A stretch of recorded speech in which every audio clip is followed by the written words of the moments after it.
Hello everyone, welcome to সঙ্গীর সাথে পাঠশালা। আজকে আমরা DElEd part 1 session 2025-27 child study CC01 chapter 3 আমরা ইতিমধ্যে শুরু করেছিলাম এবং একটি পর্ব আমাদের আলোচনা হয়েছে। আজকে আমরা দ্বিতীয় পর্ব নিয়ে আলোচনা করব। আজকে আমাদের দ্বিতীয় পর্বের প্রথম প্রশ্ন হচ্ছে, সামাজিকীকরণ কয়টি প্রক্রিয়া ও কী কী? সামাজিক প্রত্যাশা অনুযায়ী আচরণ করার ক্ষমতা অর্জন করা এবং সামাজিক রীতিনীতিতে অভ্যস্ত হওয়াকেই সামাজিকীকরণ বলা হয়। এই সামাজিকীকরণ তিনটি প্রক্রিয়ার অন্তর্ভুক্ত। এগুলি হলো পরস্পরের সঙ্গে সংযুক্ত। একটি প্রক্রিয়া আশাপূর্ণ না হলে সামাজিকীকরণ যথার্থ হয় না। এগুলি হলো সমাজ অনুমোদিত আচরণ করা, সামাজিক ভূমিকা পালন, সামাজিক দৃষ্টিভঙ্গির বিকাশ। পরের প্রশ্ন হচ্ছে, সমাজ অনুমোদিত আচরণ করা বলতে কি বোঝো? প্রতিটি সামাজিক গোষ্ঠীর নিজ নিজ আদর্শ আছে, সেই আদর্শ অনুযায়ী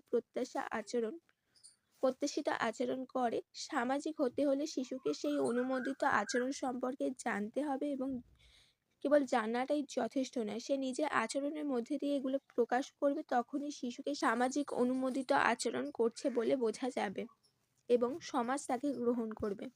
পরেরটি হচ্ছে, সামাজিক ভূমিকা পালন বলতে কি বোঝো? প্রতিটি সামাজিক গোষ্ঠী নিজ নিজ রীতিনীতি প্রথা আছে যা সুস্পষ্টভাবে ব্যক্তিগত বা ব্যক্ত থাকে। গোষ্ঠীর প্রতিটি সদস্যই সেই রীতিনীতি মেনে চলবে তা প্রত্যাশা করা হয়। এটাই সামাজিক ভূমিকা পালন বোঝায়। অর্থাৎ যে ধরনের প্রত্যাশিত আচার আচরণ রীতিনীতি প্রথা আছে সেগুলো প্রজন্মের পর প্রজন্ম মেনে চলবে, এটাই সামাজিক ভূমিকা পালন। সামাজিক দৃষ্টিভঙ্গির বিকাশ বলতে কি বোঝায়? সামাজিক হওয়ার অন্যতম শর্ত হলো অন্যদের পছন্দ করা এবং সামাজিক কার্যাবলীতে অংশগ্রহণ করা। শিশু এই ধরনের আচরণ উত্তম সামাজিক অভিযোজনে সাহায্য করে এবং সামাজিক গোষ্ঠীর অন্যান্য সদস্যদের সমর্থন পায়। অর্থাৎ সমাজ অনুমোদিত আচরণগুলি এবং শর্তগুলি সে মেনে চলবে এবং বিভিন্ন কার্যাবলীতে সে অংশগ্রহণ করবে। পরের প্রশ্ন হচ্ছে, সামাজিকীকরণের অপরিহার্য বিষয়সমূহ আলোচনা করো। শিশুরা সামাজিক চাহিদা ও প্রত্যাশা অনুযায়ী সক্রিয় হবে কিনা এবং সমাজের কাছে গ্রহণযোগ্য হবে কিনা তা নির্ভর করে চারটি বিষয়ের উপর। এগুলি হলো, শিশুরা যদি অধিকাংশ সময় একা থাকে তাহলে তাদের মধ্যে সামাজিক বৈশিষ্ট্যগুলি বিকশিত হবে না। সেই কারণে শিশুরা যাতে বেশিরভাগ সময় সদস্যদের সঙ্গে ব্যয় করার সুযোগ পায় তার ব্যবস্থা করা প্রয়োজন। তবে এখানে সদস্য বলতে কেবলমাত্র তার সমবয়সী বা ছোট নয়, তার থেকে বয়সে বড় লোকজনদের সাথেও থাকার বিষয়টি বোঝানো হচ্ছে।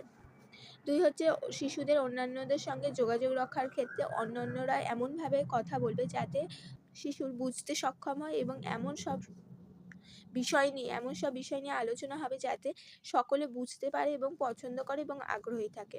পরেরটি হচ্ছে, শিশুরা সামাজিক হতে শেখে যদি তাদের মধ্যে প্রেরণা জন্মায়। সামাজিক হওয়ার প্রেরণা বহুলাংশে নির্ভর করে সামাজিক কার্যে অংশগ্রহণ করার ফলে। শিশু কী পরিমাণে সন্তুষ্টি লাভ করছে তার ওপর। যদি অন্যদের সাথে মেলামেশা করে সে উপভোগ করে তাহলে শিশু তা করবে, না হলে সে দূরে থাকবে। অর্থাৎ লোকজনদের সাথে যখন সে মেলামেশা করবে সেই সমস্ত লোকজনদের এমনভাবে তার সাথে আচরণ করতে হবে যাতে তাদের প্রতি শিশুর মনে একটি বিশেষ অনুভূতি জন্মায় বা ভালো লাগা তৈরি হয়। তা না হলে সে আর পরবর্তীতে কারোর সাথে মেলামেশা করতে ইচ্ছুক হবে না। এরপরে হচ্ছে, সামাজিক হওয়া শিখনে উপযুক্ত পরামর্শ। এক্ষেত্রে কোনো সন্দেহ নেই যে চেষ্টা ও ভ্রান্তির পথে শিখনের মধ্যে দিয়ে শিশু সামাজিক হওয়ার শিক্ষা পায়। ভূমিকা পালনের মধ্যে দিয়েও সে শেখে এবং দ্রুত উত্তম শিখনের তখনই সম্ভব হয় যখন তারা ওই ধরনের শিখন অভিজ্ঞ ব্যক্তিদের পরামর্শ অনুযায়ী চলে। পরের প্রশ্ন হচ্ছে, সামাজিকীকরণে পরিবারের প্রভাব উল্লেখ করো। পরিবার সম্পর্কিত যেসব বিষয়গুলি শিশুর সামাজিকীকরণে বিশেষভাবে প্রভাব বিস্তার করে তা হলো, 1 হচ্ছে পরিবারের আকার। ছোট পরিবার থেকে বড় পরিবারের মধ্যে আন্তঃসম্পর্ক দৃঢ় হয়। পরিবারে একমাত্র সন্তানের প্রতি সদস্যদের মনোভাব, আশা আকাঙ্ক্ষা। পরিবারে 3 থেকে 4টি সন্তান থাকলে সদস্যদের মনোভাবে পার্থক্য প্রমাণিত হয়। একমাত্র সন্তান হলে সন্তানদের মধ্যে সাধারণত আত্মকেন্দ্রিক, জেদি, অমিশুক, নিঃসঙ্গ, স্বার্থপর, স্পর্শকাতর, পরনির্ভরশীল হয়ে উঠতে পারে। বৃহৎ পরিবারের সবকিছু সকলের স্বার্থে করা হয় বা সকলের সাথে বিবেচনা করে করা হয়। এতে ব্যক্তি স্বার্থকে গুরুত্ব দেওয়া হয় না, ফলে তাদের মধ্যে সহযোগিতা, সমবেদনা এবং স্বার্থ পরিত্যাগ করার মতো মানসিকতা গড়ে ওঠে। অর্থাৎ যে পরিবারের আকার বড় হয় সেখানে শিশুরা অতি সহজে সকলের সাথে মিলেমিশে থাকতে পারে এবং সামাজিকীকরণ দ্রুত হয়। 2 হচ্ছে শিশুর স্থান। মনোবিজ্ঞানী ফ্রয়েড লক্ষ্য করেন যে ভাই বোনেদের মধ্যে শিশুর স্থান শিশুর পরবর্তী জীবনকে প্রভাবিত করে। প্রথম সন্তান পিতামাতার নিকট অধিক যত্ন ও আকর্ষণ পেয়ে থাকে এবং পরবর্তী সন্তানের আগমনে প্রথম সন্তানের প্রতি পরিবারের সদস্যদের মনোযোগ কিছুটা হ্রাস পায়। ফলে প্রথম সন্তানটি হতাশ ও হিংসাবশবর্তী হয়ে শিশুসুলভ আচরণ করতে পারে। আবার অপরের জন্য ত্যাগ, ভালোবাসা, সহানুভূতি ইত্যাদি সেই সন্তানের মধ্যে বিকশিত হতে বাধা সৃষ্টি করে। এখানে সামাজিকীকরণে অসুবিধা তৈরি হতে পারে। আবার তাকে যদি অধিক গুরুত্ব দেওয়া হয় এবং তাকে যদি একজন ছোট সন্তানটির কাছে বড় হিসাবে গুরুত্ব প্রদান করা হয়, তাহলে তার মধ্যে ভালোবাসা, সহানুভূতি, দায়িত্ববোধ গড়ে উঠতে পারে। পরের হচ্ছে পরিবারের অর্থনৈতিক অবস্থা। পরিবারের অর্থনৈতিক অবস্থা পরোক্ষভাবে সন্তানের সামাজিকীকরণের উপর প্রভাব বিস্তার করে। মধ্যবিত্ত পরিবারে সামাজিকীকরণের জন্য উপযুক্ত পরিবেশ সৃষ্টি থাকে। অন্যদিকে ধনী পরিবার এবং নিম্নবিত্ত পরিবারের সামাজিকীকরণে অসুবিধা হয়। ধনী পরিবারের সদস্যরা অনেক সময় উচ্ছৃঙ্খল জীবনযাপনে অভ্যস্ত হয়ে পড়ে এবং বৃহত্তর স্বার্থের কথা তারা ভাবে না। ব্যক্তিগত স্বার্থ তারা বিসর্জনও দিতে পারে না এবং নিজেদেরকে নিয়ে সবসময় মেতে থাকে। অন্যদিকে নিম্নবিত্ত পরিবারে না পাওয়ার মধ্যে শিশুরা বড় হয়, এদের মধ্যে তাদের সামাজিকীকরণ গড়ে ওঠা সম্ভব হয় না। এর পরের প্রশ্ন হচ্ছে সামাজিকীকরণে পরিবারের গুরুত্ব কি? পরিবার সমাজের সবচেয়ে প্রাচীন ও দীর্ঘস্থায়ী সংগঠন। পরিবারই শিশুর সামাজিকীকরণের শুরু। শৈশবকালে শিশু যেসব অভিজ্ঞতা বা সামাজিক শিক্ষার দরকার হয় তা সে পরিবারের পরিবেশই লাভ করে। জীবনের শুরু থেকে পরিবারের পরিবেশের মধ্যে শিশুর জৈবিক মানসিক আশা আকাঙ্ক্ষা সমূহ পরিতৃপ্তি হয়ে থাকে। পরিবারের আবেগময় পরিবেশে শিশুর সামাজিকীকরণ স্বতঃস্ফূর্তভাবে ঘটে, অর্থাৎ সমাজের সম্পর্কে জানতে শেখে, রীতিনীতি সব বুঝতে শেখে শিশু পরিবারের মধ্যে। তাই পরিবারের গুরুত্ব সামাজিকীকরণে অপরিসীম।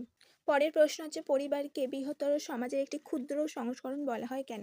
পরিবারকে বৃহত্তর সমাজের একটি ক্ষুদ্র সংস্করণ বলা হয় কারণ সমাজের প্রায় সব মৌলিক বৈশিষ্ট্য পরিবারের মধ্যে বিদ্যমান। প্রথমত, পরিবারের নিয়মনীতি, মূল্যবোধ, রীতিনীতি, আচরণবিধি শেখানো হয় যা সমাজেরই প্রতিফলন। 2 হচ্ছে সমাজের মতো পরিবারেও বিভিন্ন ভূমিকা থাকে। পিতা, মাতা, সন্তান তাদের বিভিন্ন দায়িত্বও থাকে। 3 পরিবারের শিশুর প্রথম সামাজিকীকরণের ক্ষেত্র যেখানে সে সামাজিক আচরণ, সহযোগিতা ও শৃঙ্খলা শেখে। 4 হচ্ছে সমাজে যেমন পারস্পরিক নির্ভরশীলতা থাকে তেমনি পরিবারের সদস্যদের মধ্যেও পারস্পরিক সহযোগিতা ও নির্ভরশীলতা দেখা যায়।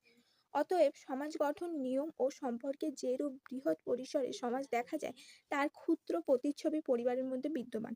এই কারণে পরিবারকে সমাজের ক্ষুদ্র সংস্করণ বলা হয়। পরের প্রশ্ন হচ্ছে পরিবার কাকে বলে? পরিবার হলো সমাজের প্রাথমিক ও মৌলিক সামাজিক প্রতিষ্ঠান যেখানে রক্তের সম্পর্ক, বৈবাহিক সম্পর্ক বা দত্তকের সম্পর্কের মাধ্যমে কয়েকজন ব্যক্তি একত্রে বসবাস করে এবং পারস্পরিক স্নেহ, দায়িত্ব, সহযোগিতার বন্ধনে আবদ্ধ থাকে। পরিবারের শিশুর প্রথম সামাজিক পরিবেশ যেখানে তার শারীরিক, মানসিক, নৈতিক বিকাশের ভিত্তি গড়ে ওঠে। অর্থাৎ পরিবারই হচ্ছে এমন একটি স্থান যেখানে সমাজে প্রত্যেকটি মানুষের মধ্যে কোনো একটি সম্পর্ক থাকে এবং তাদের বিভিন্ন দায়িত্ব থাকে এবং তার মধ্যে দিয়ে তারা নিয়ম শৃঙ্খলা মেনে দায়িত্ব পালনের মধ্যে দিয়ে সহযোগিতা, ভালোবাসা, সহানুভূতি এগুলো বিকশিত করে একটি বন্ধনে আবদ্ধ থাকে এবং শিশুর সামাজিক পরিবেশ এবং নৈতিকতা, মানসিকতা, সহযোগিতা ইত্যাদি শেখাতে সাহায্য করে। পরের প্রশ্ন হচ্ছে বর্তমান যুগে পরিবারে পিতামাতা বা অভিভাবকের গুরুত্ব কি? বর্তমান নগরায়ন, শিল্পায়ন ও আধুনিকীকরণের যুগে যৌথ পরিবার ভেঙে অনুপরিবারে পরিণত হয়েছে। তাই পরিবারের পিতামাতা বা অভিভাবকের ভূমিকা বিশেষ গুরুত্বপূর্ণ হয়ে উঠছে। শিশুর মানসিকতা, সামাজিকীকরণের ধারা নির্ভর করছে অভিভাবকের উপর। ফলে বর্তমান যুগে পরিবারের পিতামাতা বা অভিভাবকের গুরুত্ব অত্যন্ত গুরুত্বপূর্ণ, কারণ দ্রুত পরিবর্তনশীল সমাজে শিশুর সঠিক দিক নির্দেশনা ও মানসিক সমর্থনের প্রয়োজন হয়। এই কারণে পিতামাতা ও অভিভাবকের বেশ কিছু দায়িত্ব লক্ষ্য করা যায়। প্রথমত, পিতামাতা শিশুর প্রথম শিক্ষক। তারা নৈতিক মূল্যবোধ, শৃঙ্খলা ও সামাজিক আচরণ শেখায় শিশুকে। 2 প্রযুক্তি ও সামাজিক মাধ্যমের প্রভাবে শিশুকে সঠিকভাবে পরিচালিত করতে অভিভাবক সচেতনভাবে অভিভাবকের সচেতন ভূমিকা অপরিহার্য। তৃতীয়ত, মানসিক নিরাপত্তা ও ভালোবাসা প্রদান করে পিতামাতা ও শিশুর আত্মবিশ্বাস ও ব্যক্তিত্ব গঠনে সহায়তা করেন। কখনো বাবা মার মনোযোগের অভাবে ছেলেমেয়েরা বিপথে চালিত হচ্ছে বা মানসিক স্বাস্থ্য বিঘ্নিত হচ্ছে। আবার কখনো তাদের অত্যধিক মনোযোগের দরুন শিক্ষার্থীরা সামাজিক চাহিদার সঙ্গে সঙ্গতি বিধান করতে পারছে না। তাই এখানেই পরিবারের গুরুত্ব এবং প্রয়োজনীয়তা আসে। চতুর্থ, শিক্ষাগত অগ্রগতি ও ভবিষ্যৎ জীবনের লক্ষ্য নির্ধারণে অভিভাবকের পরামর্শ ও সহায়তা গুরুত্বপূর্ণ ভূমিকা পালন করে। পঞ্চমত, সমাজের সঠিক নাগরিক হিসেবে গড়ে তুলতে অভিভাবকরা দায়িত্ববোধ, সহানুভূতি ও সামাজিক মূল্যবোধ চর্চা শেখান। অতএব আমরা বুঝলাম যে বর্তমান যুগে পিতামাতা শুধুমাত্র লালন পালনকারী নন, বরং শিশুর সামগ্রিক বিকাশ ও সুশীল নাগরিক হিসেবে গড়ে ওঠার পথ প্রদর্শক। এই ছিল আজকে আমাদের গুরুত্বপূর্ণ 10টা প্রশ্ন। অবশ্যই আগের পর্বগুলো চ্যানেলে ভিজিট করে দেখে নিন।